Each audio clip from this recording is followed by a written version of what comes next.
Antes que eu viesse a existir, traçaste um plano lindo para mim. Quiseste me usar para o teu louvor, Senhor. Quanta coisa linda a contemplar, e em teu nome gente a libertar. Quiseste me usar para o teu louvor, Senhor. Hoje vim dizer o que está em mim. Por todo lado há lutas neste prosseguir. Uma voz me diz que devo parar, mas outra voz maior me faz assim cantar. Soberano és tu, Senhor.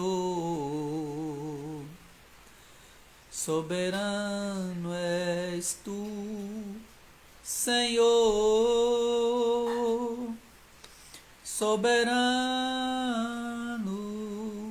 soberano, soberano és tu, Senhor.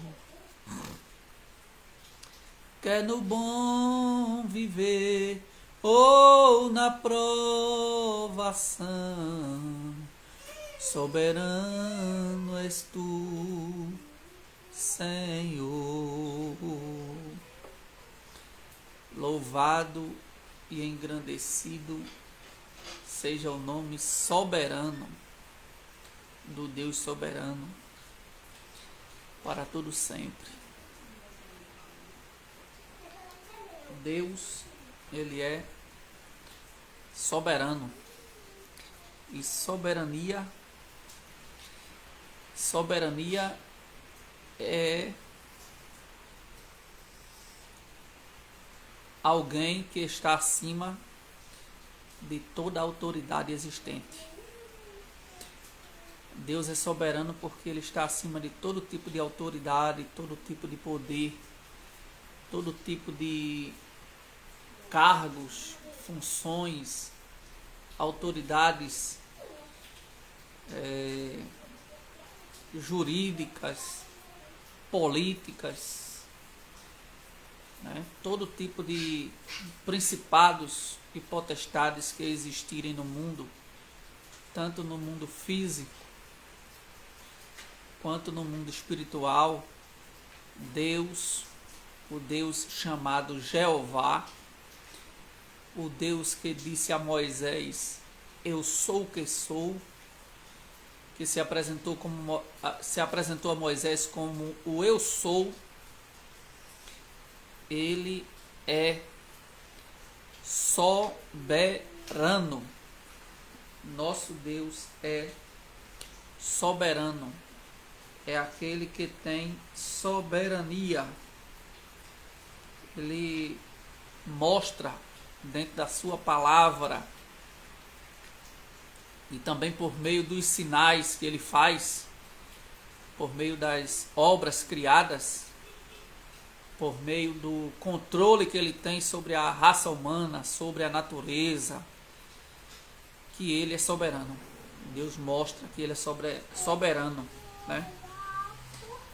Soberano porque ele é todo poderoso.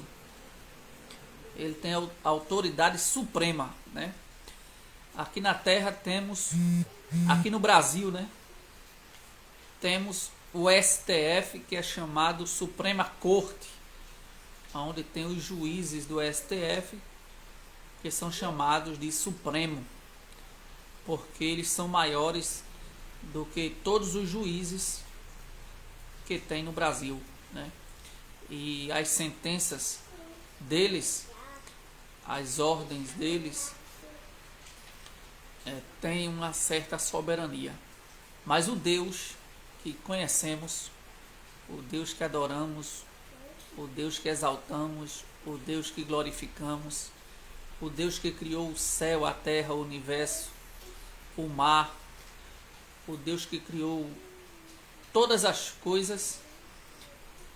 Ele é maior do que toda autoridade existente. E ele manda em tudo. Ele ordena tudo que lhe apraz, né? Isso é soberania. E quando Deus quer revelar a sua soberania, ele revela. Quando Deus quer mostrar a sua soberania, ele mostra. Quando Deus quer executar a sua vontade soberana, ele executa. Uma das vontades soberanas de Deus, foi tirar o povo dele do Egito, quando estava oprimido,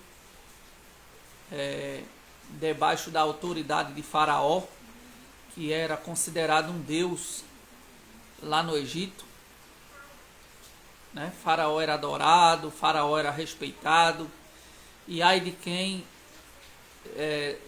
desrespeitasse ou desobedecesse uma ordem de Faraó, certamente morreria.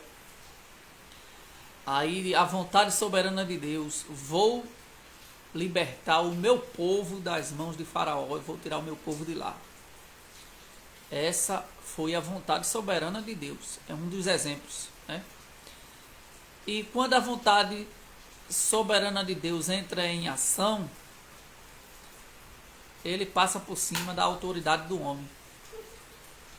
Faraó não queria deixar o povo sair.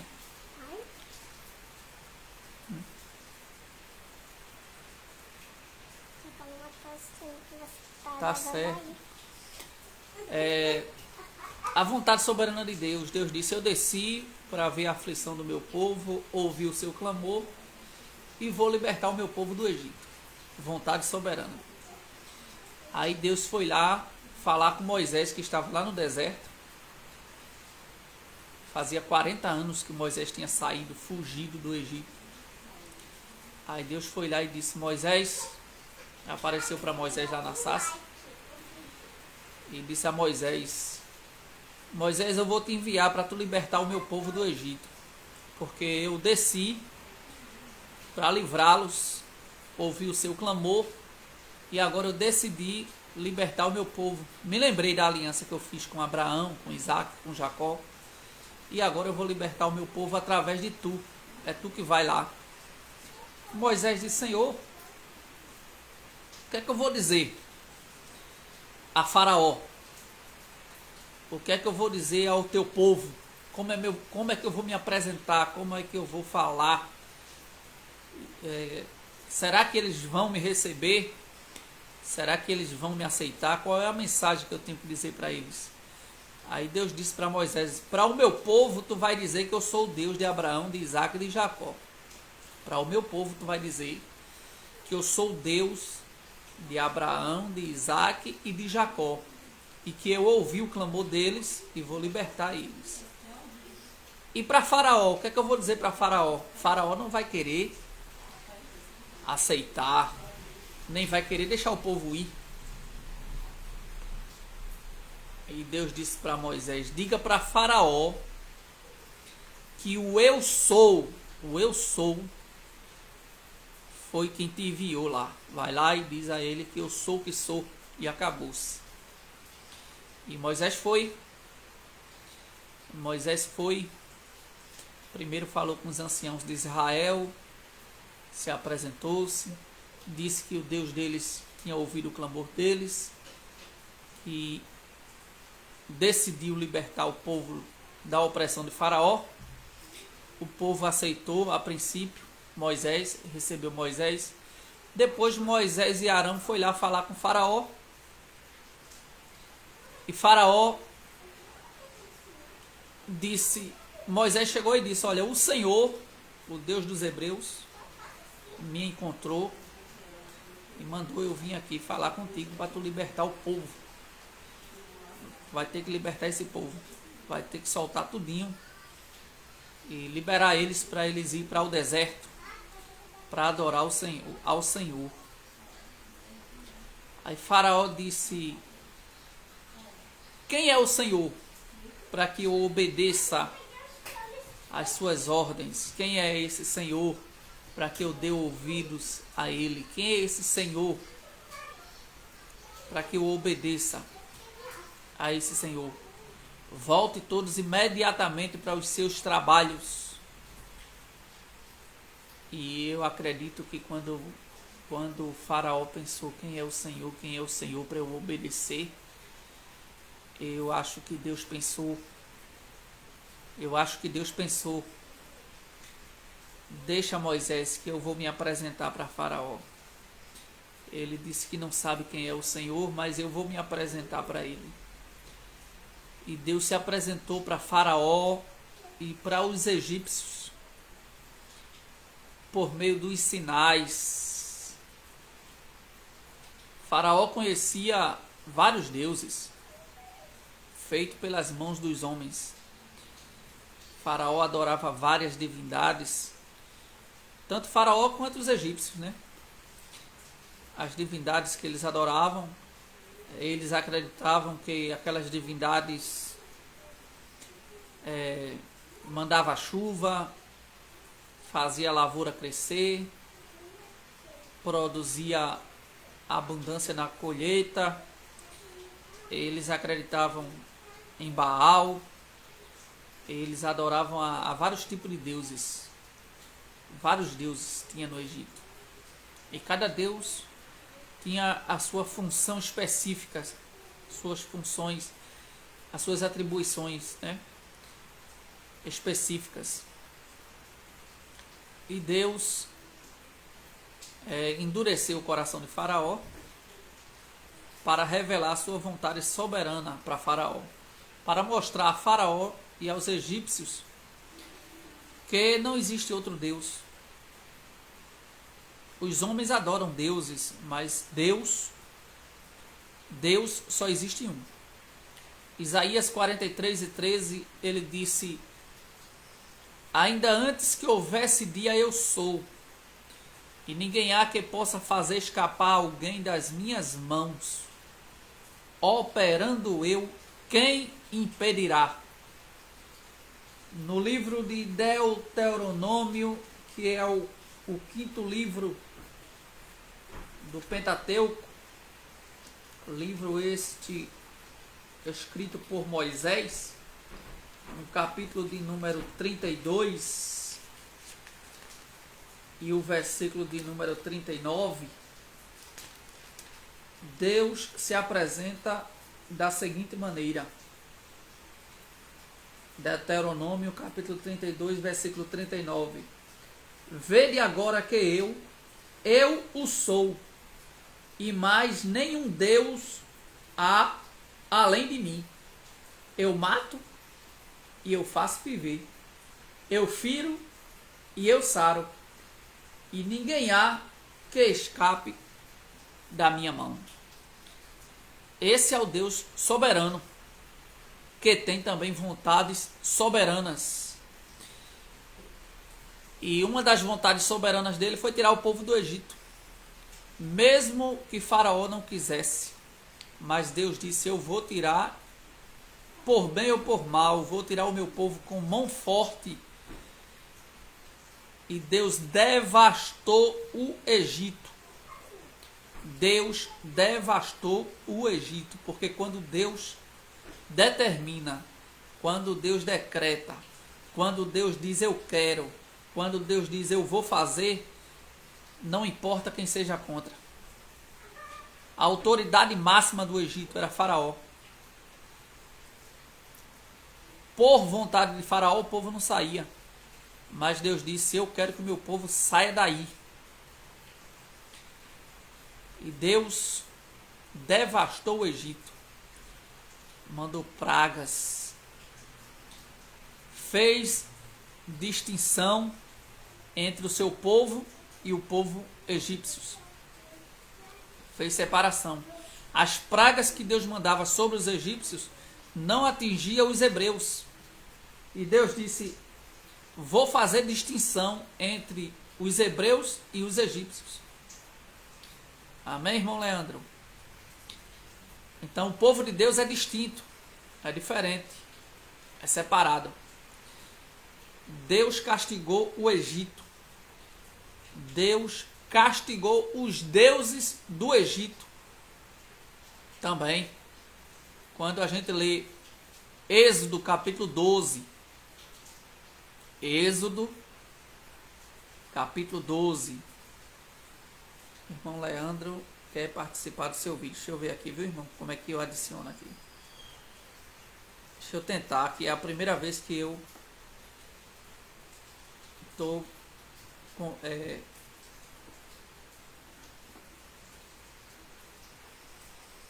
eu ver se eu consigo. Deixa eu ver se vai entrar aqui. Tá adicionando, tá dizendo aqui que tá adicionando.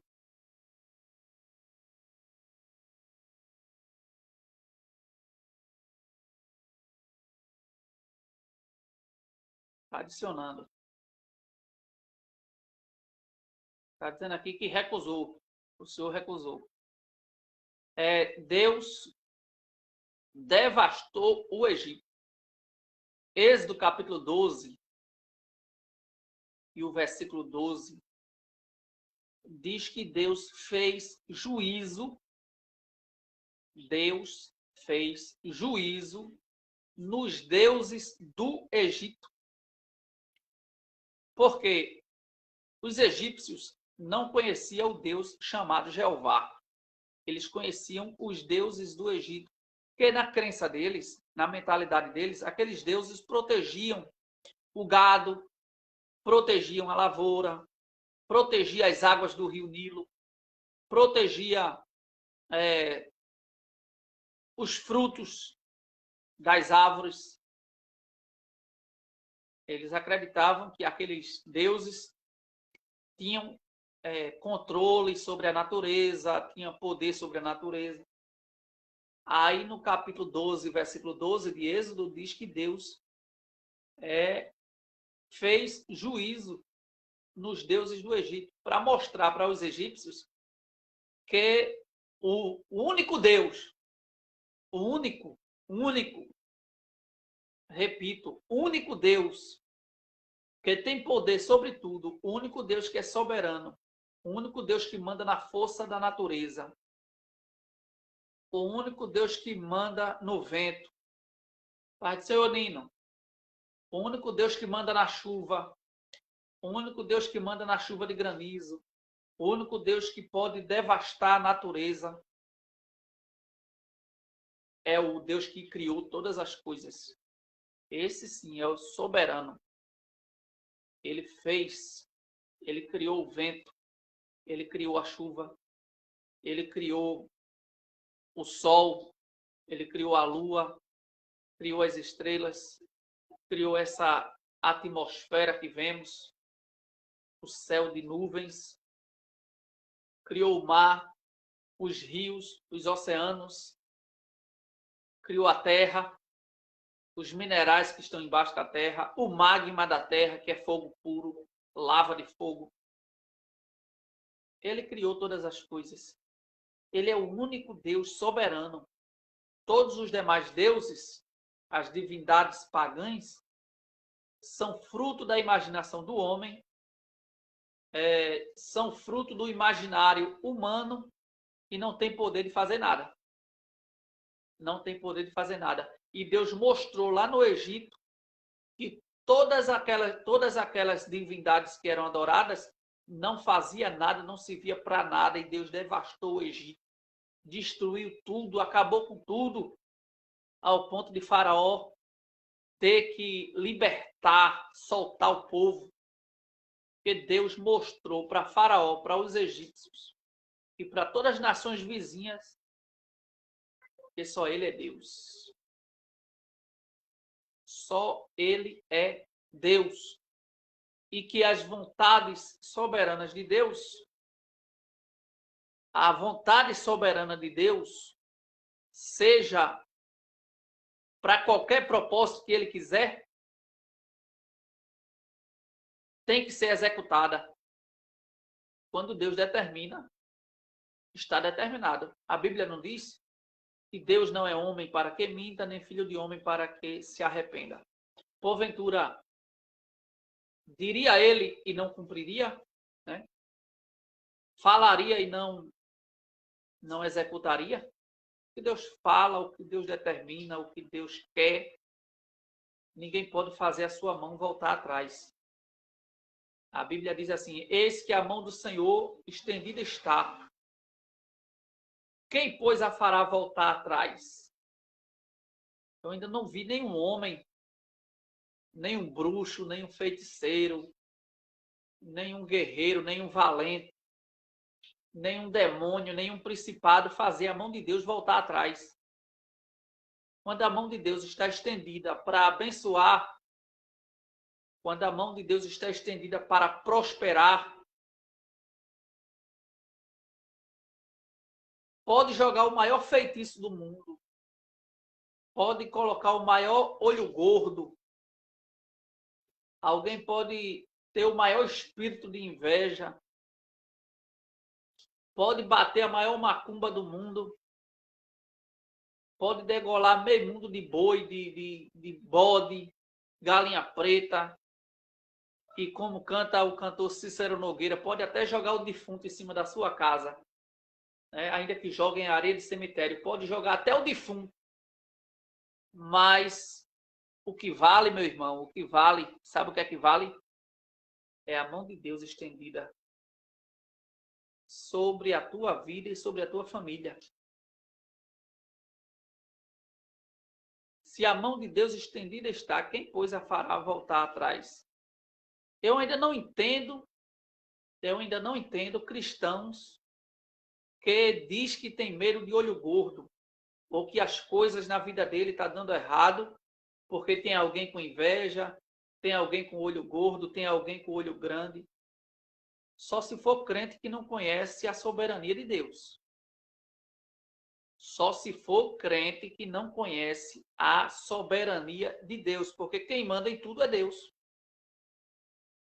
Se os olhos do Senhor estão sobre ti, se os olhos do Senhor estão sobre a tua casa, se os olhos do Senhor estão sobre a tua família, se os olhos do Senhor estão sobre a tua vida, qual é o olho gordo? Qual é o olho do invejoso? Qual é o olho diabólico que terá poder de amaldiçoar ou de atrasar ou de prejudicar a tua vida? Qual? Porque eu acredito que os olhos de Deus estão sobre a minha vida. Eu acredito que a vontade soberana de Deus prevalece na minha vida e prevalece na tua vida. A vontade soberana. A vontade soberana. Como eu já falei no início, soberania é ser maior. E Deus é maior. Deus é grande. Deus é o Todo-Poderoso. E ele disse, além de mim não há outro Deus. Não existe outro Deus além dele. Então Deus é soberano e a vontade dele é soberana. E a vontade soberana dele é o que prevalece na minha vida e na sua vida. Jó 42:2, capítulo 42, lá no final do livro de Jó, Jó disse assim: bem sei eu que tudo podes, e nenhum dos teus pensamentos podem ser impedidos. Jó falou essa palavra para o próprio Deus. Eu sei, eu tenho certeza, eu tenho convicção que o Senhor pode fazer tudo. E nenhum dos teus pensamentos podem ser impedidos. Os meus pensamentos podem ser impedidos. Os teus pensamentos podem ser impedidos. Os meus planos podem ser impedidos e podem ser frustrados. Os teus planos podem ser impedidos e podem ser frustrados. Mas os planos de Deus, os pensamentos de Deus, a vontade de Deus, não tem ninguém que possa impedir ou atrapalhar ou deter aquilo que Deus faz. E a vontade de Deus, ela pode ser para uma nação, no coletivo, para muitas pessoas, e a vontade de Deus também pode acontecer na vida de um indivíduo só. Na vida de uma única pessoa, Deus pode ter uma vontade soberana para uma determinada pessoa. Deus pode decidir, como ele decidiu na vida de Abraão. E ele disse para Abraão: sai da tua terra, do meio da tua parentela, vai para a terra que eu ainda vou te mostrar. E Abraão entendeu que Deus é soberano e que os deuses que tinha lá na Mesopotâmia não valia nada. Aí Abraão seguiu a voz do Deus que é soberano e saiu da sua terra, do meio da sua parentela, e seguiu a voz de Deus. E Deus executou a vontade soberana dele na vida de Abraão. Então, a vontade soberana de Deus na minha vida e na tua vida, ela vai acontecer. Nenhum homem pode impedir, ninguém pode invalidar o que Deus determinou. E Jó disse: bem sei eu que tudo podes e nenhum dos teus pensamentos pode ser impedidos. Por quê? Jó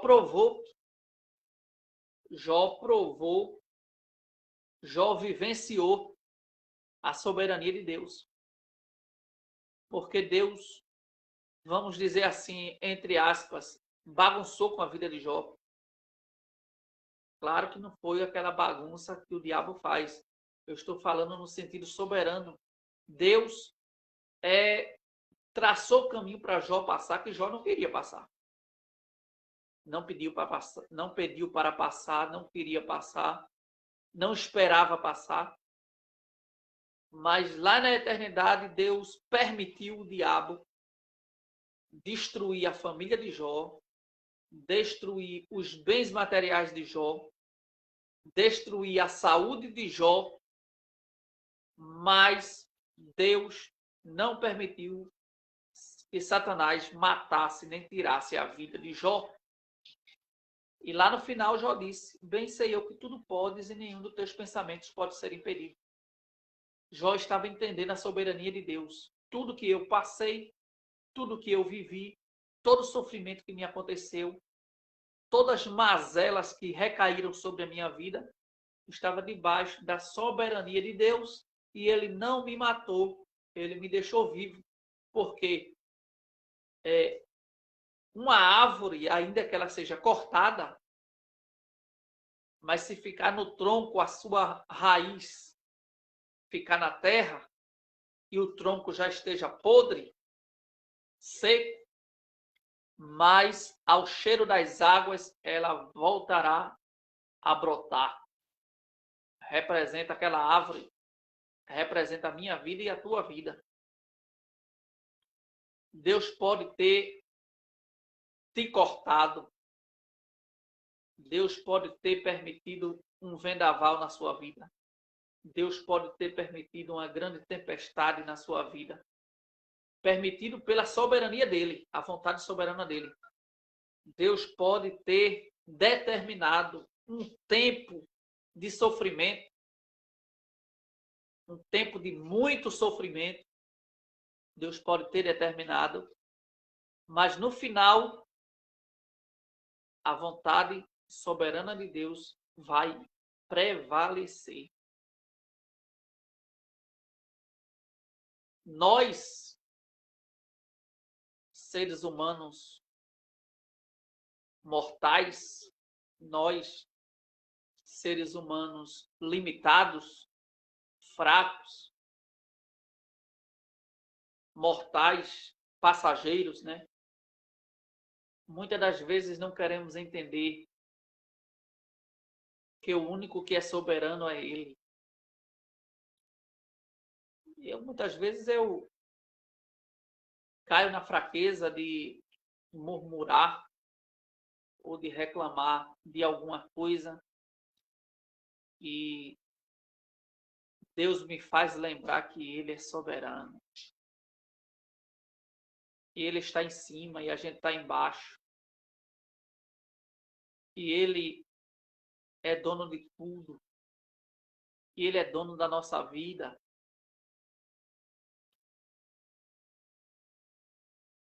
é necessário a gente refletir.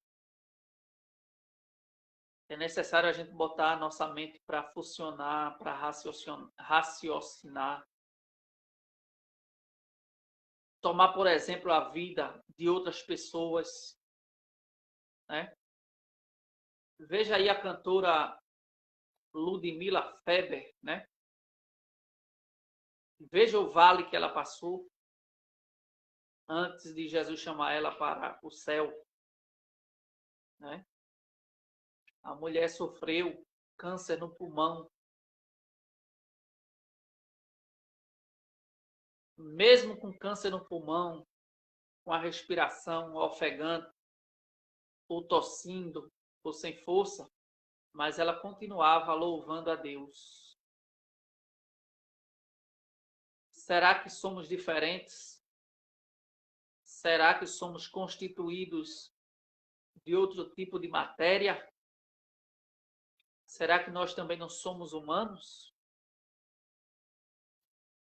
O que aconteceu com a Ludmilla Feber e o que já aconteceu na vida de tantas pessoas que já partiram em meio a sofrimentos terríveis, pode acontecer comigo, pode acontecer com você. Na terra nós somos pó, na terra nós somos uma sombra. A Bíblia compara nós como plantas que nasce e logo seca e murcha e cai. Nós somos como uma flor que brota numa planta e essa flor, ela nova, é bonita, é cheirosa, exala um cheiro bom, mas ela não fica para sempre. Nenhuma flor permanece para sempre na planta nem numa árvore. Essa flor, ela vai sofrer a deteriorização do tempo. O vento vai soprar, o sol vai queimar e aquela flor, muitas vezes, no outro dia já está murcha e ela cai e morre. Assim é comparado à nossa vida. Ninguém se ensoberbeça, ninguém se exalte, ninguém se engrandeça, ninguém se ache ser alguma coisa, mesmo os que estão em posições elevadas, porque a Bíblia diz que Deus abate aquele que anda na soberba, porque Deus não aceita que ninguém se ache soberano, a não ser o próprio Deus. É o único soberano. O rei Nabucodonosor contou a sua própria história, que Daniel escreveu no capítulo 4. E o rei Nabucodonosor teve um sonho com uma grande árvore. E essa árvore, ela chegava até aos céus. Era uma árvore muito grande, o sonho que ele teve. E nessa árvore se aninhavam todas as aves, todos os pássaros, todas as qualidades de pássaros faziam seus ninhos naquela árvore, se abrigava naquela árvore. Aquela árvore dava uma grande sombra, aonde os animais, todos os animais do campo, se refugiavam embaixo da sombra daquela árvore. Aquela árvore dava muitos frutos, aonde alimentava muitos animais e muitas pessoas. E no sonho, Nabucodonosor disse que descia um santo, ou um vigia, ou um ser espiritual, que ele não entendia o que era. E aquele ser deu uma ordem, deu um decreto sobre aquela árvore. E aquele ser espiritual deu a ordem para que aquela árvore ela fosse cortada e que os frutos daquela árvore fossem espalhados e que as folhas daquela árvore fossem sacudidas e arrancadas. E o decreto daquele ser celestial era que aquela árvore ela fosse derrubada e os animais e as aves que se alimentavam e se abrigavam embaixo daquela árvore fossem todas afugentadas. E esse sonho perturbou muito a cabeça de Nabucodonosor e ele ficou bastante perturbado. E ele mandou chamar os sábios do seu reino, os magos, os astrólogos, os feiticeiros, né? Os adivinhos, que vieram até o rei Nabucodonosor. E Nabucodonosor contou o sonho e ninguém sabia a interpretação. Aí o rei disse, até que se introduziu na presença dele Daniel. Aleluia! Daniel que tinha um espírito excelente. Daniel que tinha o espírito do Deus Todo-Poderoso. Só que Nabucodonosor não conhecia o Deus do céu. Aí Nabucodonosor dizia que Daniel tinha o espírito dos deuses, mas não era dos deuses. Daniel tinha o Espírito Santo. Daniel tinha dentro dele o Espírito de Deus. Daniel tinha a presença de Deus na vida dele. E a Bíblia diz em Coríntios que o Espírito de Deus penetra todas as coisas e conhece todas as coisas. E foi introduzido na presença de Nabucodonosor Daniel. E quando o rei Nabucodonosor começou a contar aquele sonho para Daniel, Daniel ficou atônito, espantado, surpreso, porque Daniel logo entendeu a revelação que o rei Nabucodonosor teve. Mas Daniel não teve medo de dizer para o rei o significado do sonho. E Daniel disse, olha rei, essa árvore que tu viste, essa árvore que tu viste és tu, rei da Babilônia.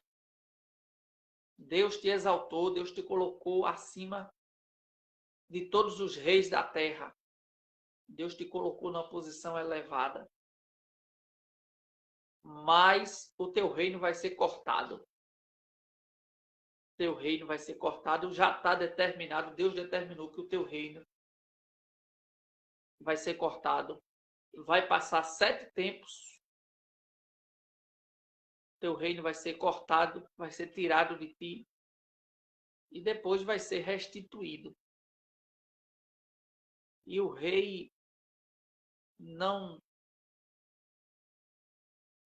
deu crédito ao que Daniel falou. O rei não deu crédito. O rei não se arrependeu dos seus pecados. Daniel ainda chegou a aconselhar ele, te arrepende dos teus pecados, te arrepende da tua malignidade, te arrepende das tuas iniquidades, abandona a tua arrogância, abandona a tua soberba, o teu orgulho, a tua vaidade. Faz caridade com os pobres. Está escrito assim. Daniel, capítulo 4. Vamos ver. Vamos ver. Daniel, capítulo 4. Aqui no versículo 27, Daniel aqui aconselha o rei. Portanto, ó rei, aceita o meu conselho e põe fim aos teus pecados, praticando a justiça e as tuas iniquidades, usando de misericórdia com os pobres, pois talvez se prolongue a tua tranquilidade. Qual era o pecado de Nabucodonosor, além de adorar outros deuses, que ele adorava outros deuses? E um dos deuses era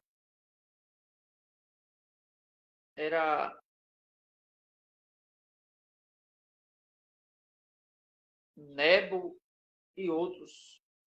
Tanto é que ele mudou o nome de Daniel para Beltesazar, que era um dos deuses que ele adorava. Está escrito no capítulo 4, versículo 8 de Daniel. E o rei Nabucodonosor mudou o nome de Daniel para Beltesazar, segundo o nome do seu Deus. Então ele adorava um Deus chamado Beltesazar e botou o nome de Daniel Beltesazar. E esse relato do capítulo 4 é a fala do próprio Nabucodonosor, só que Daniel registrou. O rei Nabucodonosor, ele não acreditava na soberania de Deus. No versículo 25, Daniel, quando deu a interpretação ao rei Nabucodonosor, Daniel disse: serás tirado dentre os homens, e a tua morada será com os animais do campo, e te farão comer erva como os bois, e serás molhado do orvalho do céu, e passar-se-ão 7 tempos por cima de ti, até que conheças que o Altíssimo tem domínio sobre o reino dos homens e o dá a quem quer. E quanto ao que foi falado, que deixasse o tronco com as raízes da árvore, o teu reino voltará para ti, depois que tiveres conhecido que o céu reina. O reino só voltaria para ele quando ele reconhecesse que quem reina era o céu e não ele. E não ele. Ele achava que era ele. Mas quem reina é o céu, a soberania de Deus. E, apesar do conselho que Daniel deu ao rei, apesar das palavras que Daniel falou para o rei não se arrependeu.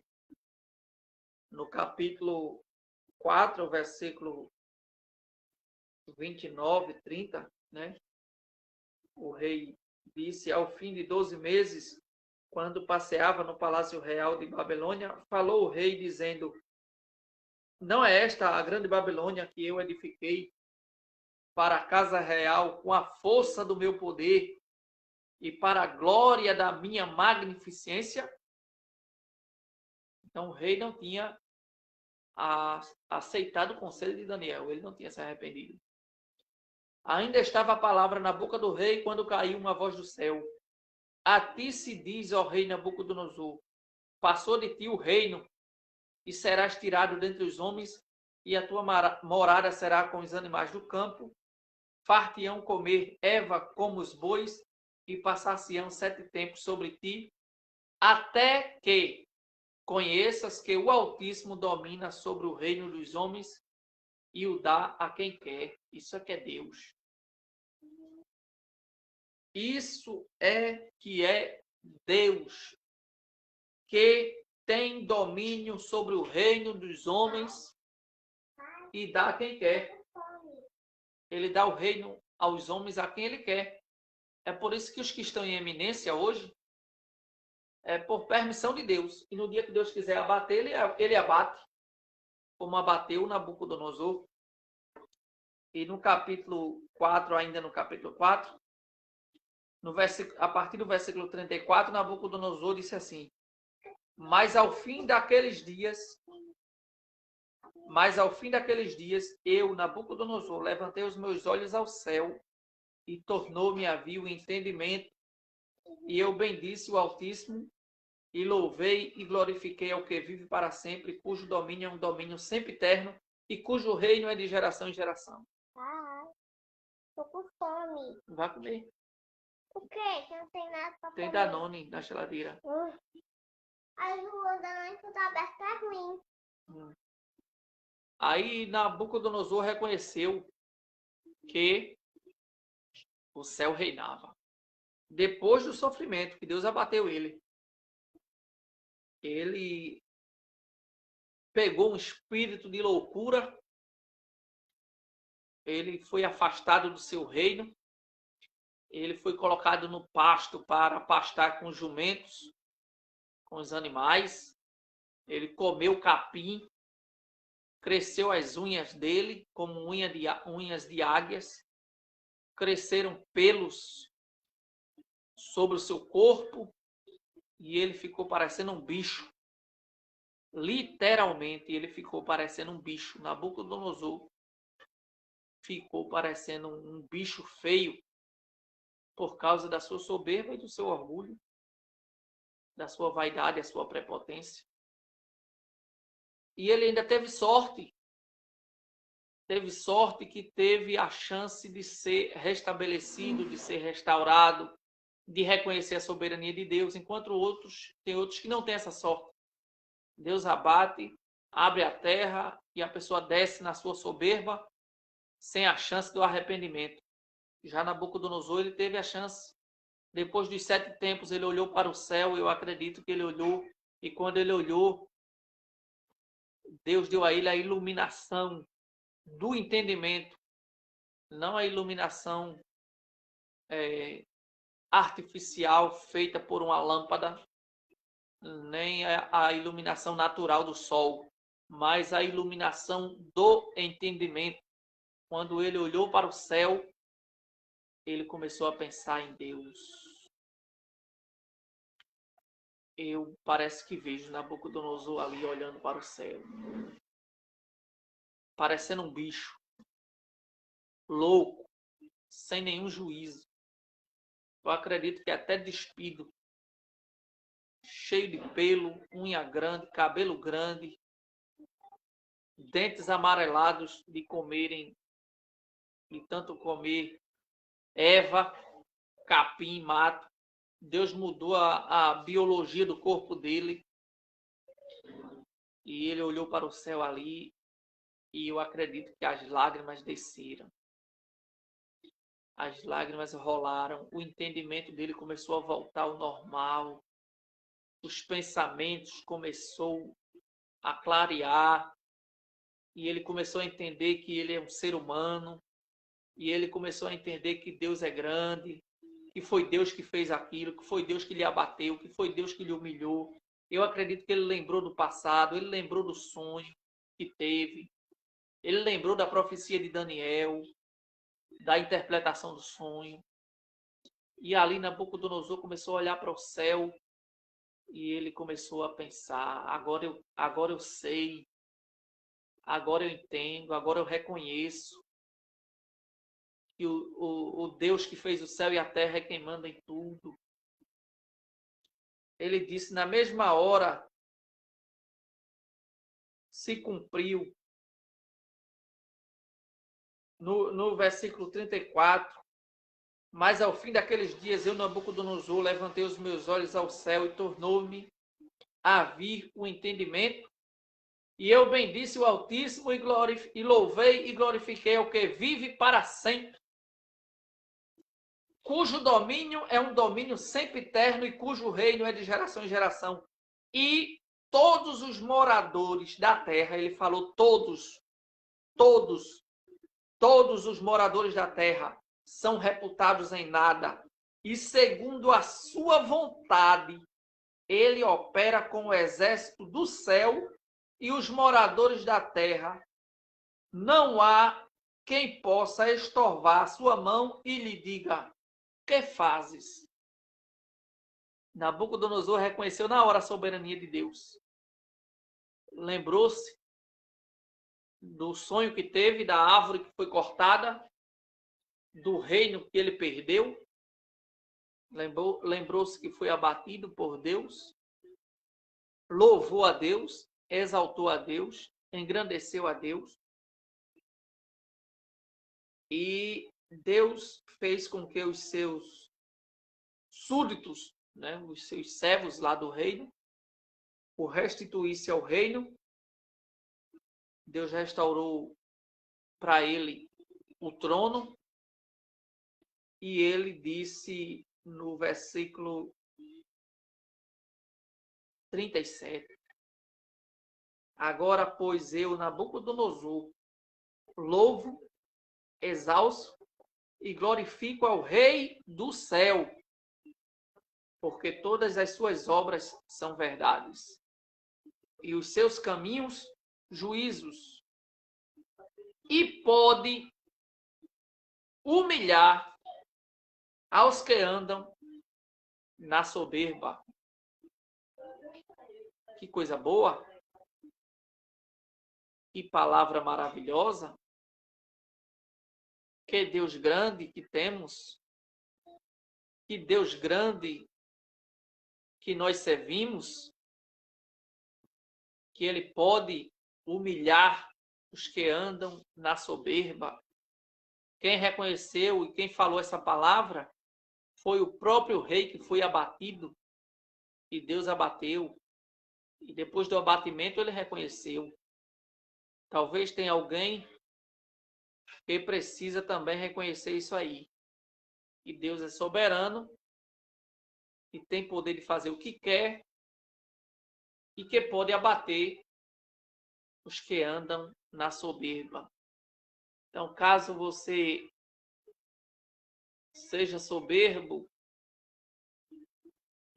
se ache grande, se ache soberano, caso você se ache ou imagina ser alguma coisa, ou pensa ser alguma coisa, repense as suas ideias, porque você não passa de um sopro, você não passa de uma lâmpada acesa que pode se apagar a qualquer momento. Você não passa de uma sombra que logo vai passar. Você não se sustenta por si próprio. Você não manda na sua saúde, você não manda na sua vida, você não manda na sua existência, você não manda nos seus dias de vida. Toda a história da sua vida, todos os detalhes da sua vida, todas as células do seu corpo está na palma da mão de Deus. Toda a trajetória, todas as conquistas que você tem, que você conquistou, também está na palma da mão de Deus. E a soberania de Deus está acima de você, está acima de mim, está acima de nós. Nenhum homem se ache ser alguma coisa, porque a Bíblia diz que Deus tem o poder de abater aquele que anda na soberba. E quando Deus abate o homem que anda na soberba, é para um único propósito. É para que esse homem reconheça que soberano é o Deus que está sentado no trono no céu. Ele é soberano. A Bíblia diz que os anos dele, do Deus Todo-Poderoso, nunca terão fim. Ele é eterno. Ele não teve princípio e nem vai ter fim. Ele acompanhou toda a humanidade, desde o primeiro homem até hoje. E Deus já tem determinado também o fim. Ele mede o céu a palmos. Ele sabe quantos cabelos tem na nossa cabeça. Ele conhece os nossos pensamentos. Ele sonda e esquadrinha os corações. Ele formou todos os nossos órgãos. Ele formou o nosso cérebro. Ele formou as células do nosso corpo. Tudo está na presença de Deus. Quem somos nós para acharmos que somos alguma coisa? É só louvar a Deus, agradecer, bendizer, adorar, dizer que Ele é grande, dizer que Ele é poderoso, dizer que Ele é fiel, dizer que Ele é santo, porque Ele é soberano e eu amo esse Deus. Eu adoro esse Deus, eu glorifico esse Deus. por causa da soberania dele. Antes que eu viesse a existir, traçaste um plano lindo para mim. Quiseste me usar para o teu louvor, Senhor. Quanta coisa linda a contemplar, e em teu nome gente a libertar. Quiseste me usar para o teu louvor, Senhor. Hoje vim dizer o que está em mim. Por todos lados há lutas nesse prosseguir. Uma voz me diz que devo parar, mas outra voz maior me faz assim cantar. Soberano és tu, Senhor. Soberano és tu, Senhor. Soberano, soberano, soberano és tu, Senhor. Quer no bom viver ou na provação, soberano és tu, Senhor. Louvado, exaltado e engrandecido é o nome do Deus soberano.